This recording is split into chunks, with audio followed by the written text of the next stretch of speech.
यांनी एवढी चूक केली ना, यांनी विनाकारण या मुळे वाढून ठेवल्यामुळे त्यांच्या जातीच्या मुळावर आल्या. या गुंडगिरीची यांना सवय लागली, पैसा कमवणे, गुंडगिरी करणे आणि त्याच्यातून राजकारण करणे. आणि आता काय झालंय ते सगळं बंद झालं.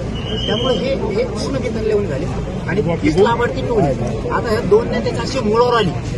यांच्यापासून मराठा समाज तुटायला लागला, दलित मुस्लिम तुटायला लागला, यांच्यापासून बंजारा समाज लांब जायला लागला, त्याच्यापासून सगळे लोक लांब जायला लागले आणि त्यांच्याही जातीत आता पण सुरू झाली की ह्या लाभार्थी टोळी ह्या धन्याने यांनी तयार केली. याच्यामुळे आपली जात बदनाम झाली. कारण आमची मराठा समाज या जातीवर इतकी माया करायचा, इतकी इज्जत करायचं त्यांची, पण यांनी असले प्रकरण सुरू केल्यापासून लोक त्यांची माया इज्जत करीना आणि हे त्यांच्या जातीच्या हुशार लोकांच्या लक्षात यायला लागलं. या लाभार्थी टोळीमुळे आपली जात बदनाम व्हायला आणि म्हणूनच यांना दंगल घडवायची या लाभार्थी टोळी आणि नेमके आम्ही ते होऊ देत नाही.